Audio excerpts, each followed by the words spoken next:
Amplificateur opérationnel, convertisseur digital analogique à amplificateur opérationnel. 2. Amplificateur opérationnel. Le symbole graphique de l'amplificateur est donné figure 10. On remarque que l'alimentation n'est pas représentée. Toutefois, sur les circuits, elle est obligatoirement présente. Généralement, on utilise une alimentation symétrique caractérisée par la présence de 3 bornes, une pour la tension positive, une pour la tension négative, une pour la masse. L'amplificateur opérationnel idéal présente les caractéristiques suivantes. Amplificateur infini, l'amplification en tension qui est le rapport entre la tension de sortie Vs et la tension d'entrée VE, figure 11, peut être considérée pratiquement infinie. Impédance d'entrée infinie, avec une impédance d'entrée infinie, l'amplificateur ne représente pas une charge pour le circuit précédent, autrement dit, il n'absorbe aucun courant. Impédance de sortie nulle, avec une impédance de sortie idéale nulle, l'amplificateur opérationnel peut fournir tout le courant requis par la charge, sans influence sur la tension de sortie. Tension de sortie nulle pour une tension d'entrée nulle. Dans ce cas, on dit que l'offset est nul. Offset est un terme anglais utilisé pour indiquer le décalage du point de repos par rapport au zéro. Avec l'amplificateur opérationnel, il suffit d'une tension d'entrée extrêmement faible pour porter la tension de sortie à une valeur très élevée, très proche de la tension d'alimentation. Dans la plupart des cas, il est nécessaire de diminuer le gain de l'ensemble en ajoutant quelques composants. À titre d'exemple, nous allons considérer le montage indiqué figure 12. Dans ce circuit, on a ajouté 2 résistances R1 et R2. R2 assure une contre-réaction entre la sortie et l'entrée inverseuse de l'amplificateur opérationnel. Dans l'amplificateur idéal, l'impédance d'entrée est infinie, donc le courant d'entrée est nul. Le courant d'entrée IE correspond également à la somme des courants traversant R1 et R2. I1 plus I2 égale IE égale 0.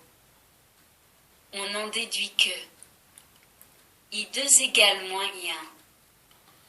Les courants I2 et I1 peuvent également s'exprimer de la façon suivante. Comme le courant d'entrée est nul, on peut considérer que la tension VE aux bornes de l'impédance d'entrée l'est également. L'équation précédente devient. On en déduit donc que l'amplification A du montage est égale au rapport des résistances R2 et R1 et ne dépend plus de l'amplification de l'amplificateur opérationnel. Cette dernière a été considérée infinie. En réalité, elle ne l'est pas, mais sa valeur est tellement élevée, plus de 10 puissance 5, que l'on peut appliquer la formule Vs divisé par VE égale moins R2 divisé par R1 en toute tranquillité. Le signe moins placé devant le rapport des résistances R1 et R2 indique que la tension de sortie Vs est de signe opposé ou en opposition de phase avec VE. Une autre utilisation de l'amplificateur opérationnel est illustrée figure 13. La tension d'entrée VE est appliquée directement à la borne plus, entrée non inverseuse. Le réseau de réactions identiques au circuit précédent est constitué par les résistances R1 et R2. Dans ce type de configuration, la formule qui exprime la tension de sortie est 2, 3. Convertisseur digital analogique à amplificateur opérationnel. Le principe d'un convertisseur digital analogique à 3 bits, utilisant un amplificateur opérationnel est illustré figure 14. Les contacts des interrupteurs peuvent être mécaniques ou électroniques. Quand le bit vaut 0, l'interrupteur est ouvert, quand il prend la valeur 1, l'interrupteur est fermé. Voyons maintenant ce qui se passe avec un nombre binaire égal à 100. Le premier contact est fermé, les deux autres sont ouverts, comme indiqué figure 15. En comparant cette figure avec la figure 12, on constate que les deux circuits sont équivalents car les deux résistances R3 et R4 n'ont aucune influence. La tension de sortie Vs est égale à. Elle correspond à la moitié de la tension d'entrée. Si on ferme uniquement le deuxième interrupteur, nombre 0,10, on obtient une tension de sortie 2. Dans ce cas, la tension de sortie correspond au quart de la tension d'entrée. Si enfin, on ferme uniquement le troisième interrupteur, nombre binaire 0,01, la tension de sortie devient soit une tension égale au huitième de la tension d'entrée. Pour obtenir une tension Vs égale à un 16e de la tension d'entrée, il faudrait utiliser un quatrième interrupteur et une résistance de 80 kΩ. Si plusieurs contacts sont fermés, la tension de sortie est obtenue en additionnant les tensions correspondant à chacun des interrupteurs pris séparément. Ainsi, pour la combinaison 101, on a Vs égale moins 1 divisé par 2 plus 1 divisé par 8 multiplié par V, E égale moins 5 divisé par 8 multiplié par 10 volts égale moins 6,25 volts. En pratique, le circuit tel que nous venons de le décrire n'est pas utilisé. En effet, si l'on voulait travailler avec 12 bits par exemple, la valeur de la dernière résistance serait égale à 20,480 mégooms. Il est assez difficile de réaliser des résistances de très grande valeur avec une bonne précision. D'autre part, du fait des grandes différences de valeur, les variations des résistances dues à la température ne sont pas identiques. Le poids de chacun des bits, un demi, un quart, un huitième, etc., n'est plus exact et la précision du système est mauvaise. 2,4. Réseau de résistance R2R. La solution adoptée pour surmonter les problèmes créés par des résistances de valeurs trop différentes est représentée figure 16. Elle consiste à utiliser uniquement deux valeurs de résistance, R et 2R. Dans ce circuit, les interrupteurs relient les résistances de R, soit vers la tension de référence VR, soit vers la masse, selon que le bit correspondant est à 1 ou à 0. Le bit de poids fort, MSB, est situé à droite du réseau de résistance R, 2R. Lorsque l'interrupteur correspondant à ce bit est sur la position 1, la tension de sortie est égale à. Avec les calculs traditionnels sur les ponts diviseurs de tension, qui ne sont pas effectués ici, on démontre que le poids de chacun des bits est de 1 demi, 1 quart, 1 huitième, etc. Si le bit 2 est par exemple 1, le circuit devient celui indiqué figure 17. La résistance de R, correspondant au bit MSB, n'a aucune influence, car elle est connectée entre la masse et l'entrée de l'amplificateur opérationnel qui constitue une masse virtuelle, potentiel très proche de 0 volts. Le réseau de résistance situé à gauche du trait en pointillé peut se résumer à celui indiqué figure 18a. D'après le théorème de Thevenin, le réseau situé entre le point A et la masse peut être remplacé par un circuit constitué d'un générateur en série avec une résistance équivalente REC. Le générateur a comme tension la valeur mesurée à vide entre le point A et la masse. Ici, on obtient VR divisé par 2 puisque le point A est relié au milieu de la chaîne de résistance connectée aux bornes de la tension VR. La résistance équivalente REC est égale à la résistance vue entre le point A et la masse lorsque l'on remplace le générateur de tension VR par un court-circuit. On obtient ici deux résistances de 2R en parallèle, soit REC égale R. Finalement, le montage des figures 17 et 18A se résume à celui de la figure 18B. À l'aide de cette figure 18B simplifiée, on constate que la tension de sortie est égale à. Le poids du bit numéro 2 est donc de 1/4 de VR.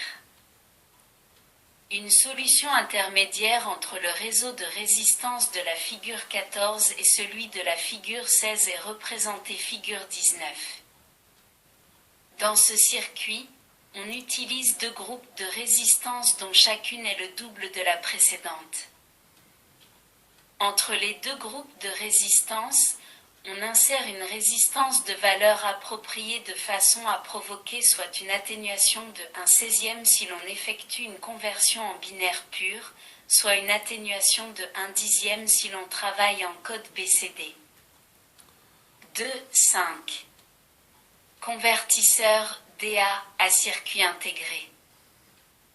Les convertisseurs DA sont actuellement disponibles sous forme de circuits intégrés. Les convertisseurs ainsi réalisés atteignent une précision de l'ordre de 0,05% à 0,0125%. Sur le marché, on rencontre plusieurs types de convertisseurs DA intégrés. Le plus simple est représenté figure 20. On reconnaît le réseau de résistance R, 2R et les 10 interrupteurs qui, bien entendu, sont réalisés avec des transistors à effet de champ. Un autre circuit plus complexe est représenté figure 21. Ce convertisseur utilise un réseau de résistance R, 2R, dont chaque branche est alimentée par un générateur de courant, 1 mA, un demi-milliampère, un quart milliampère, un huitième milliampère, etc. Dans les deux cas, l'utilisateur doit ajouter l'amplificateur opérationnel qui n'est pas incorporé dans le boîtier. Le choix de l'amplificateur sera en fonction de la vitesse de commutation requise.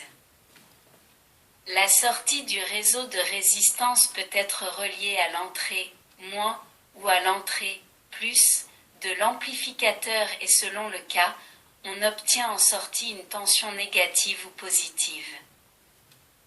Si l'on utilise le convertisseur représenté figure 21, qui délivre en fait un courant I, proportionnel au nombre binaire d'entrées, on peut réaliser deux branchements différents, figure 22A et 22B. Le courant I, provenant du réseau de résistance dépend du signal digital et de la tension de référence VR.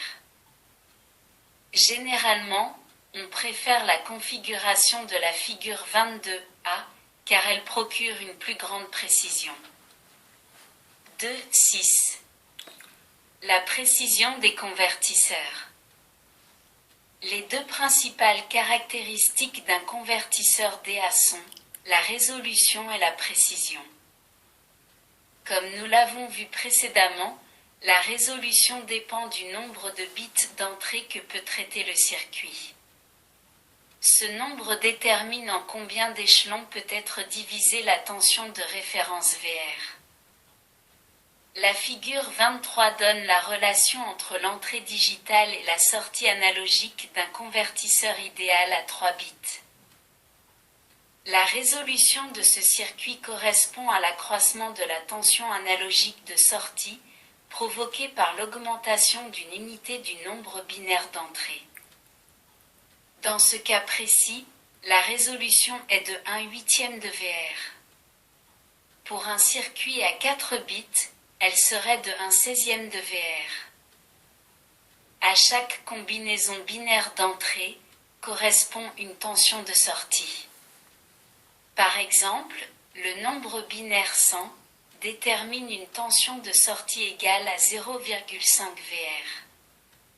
En réalité, cette valeur est légèrement différente, elle peut être de 0,49 VR ou de 0,51 VR.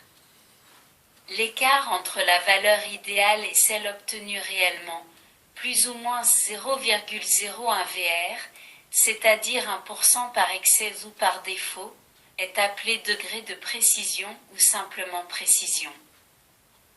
Il ne faut pas confondre résolution et précision. En effet, on rencontre des convertisseurs à faible résolution, par exemple à 3 bits, donnant 8 niveaux, mais avec une très grande précision. À l'inverse, il existe des circuits à haute résolution, 10 à 12 bits, d'entrée, mais dont la précision est médiocre. Les facteurs affectant la précision des convertisseurs peuvent être très divers comme nous allons le voir à présent. 2,6. 1. Offset non nul. Lorsque tous les bits d'entrée sont à 0, on devrait obtenir 0 volt en sortie. Ce n'est pas toujours le cas et l'on parle alors d'erreur ou de décalage d'offset. Cet écart est constant et existe pour toutes les valeurs binaires d'entrée, comme le montre la figure 24. 2,6. 2. Erreur de transfert. Ce défaut apparaît lorsque le gain de l'amplificateur est excessif ou trop faible. On obtient alors des valeurs de tensions analogiques plus hautes ou plus basses que celles prévues. La figure 25 montre le décalage entre les valeurs réelles obtenues et les valeurs idéales. On constate que l'erreur est d'autant plus grande que la valeur numérique d'entrée est élevée. 2,6. 3. Erreur due à la non-linéarité. Une cause importante de l'imprécision est la mauvaise linéarité du système. Celle-ci est due en grande partie au réseau de résistance.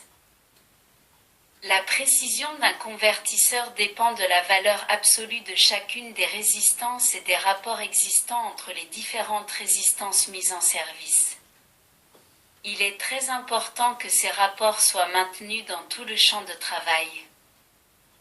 La figure 26 montre l'allure que pourrait prendre la courbe de transfert d'un convertisseur DA à 3 bits de très mauvaise qualité. Il est bien évident qu'un tel convertisseur est inutilisable. Il est inévitable que la valeur des résistances varie avec la température. Pour cette raison, on utilise toujours des réseaux de résistance intégrés dans des microcircuits. En effet, avec cette technologie, les résistances sont toutes réalisées avec le même matériau. De plus, elles sont très proches et donc subissent les mêmes variations de température. En termes généraux, la précision révèle de combien un convertisseur s'écarte du comportement théorique. Généralement, sur les notices constructeurs, on rencontre deux types de précision, précision absolue et précision relative. La précision absolue est l'écart entre la sortie analogique que l'on désire quand on applique un code binaire en entrée et la sortie réellement obtenue. Pour corriger cet écart, on peut intervenir sur le gain de l'amplificateur opérationnel ou sur la tension de référence VR. La précision relative est obtenue en faisant le rapport entre l'écart et la valeur théorique que l'on devrait obtenir.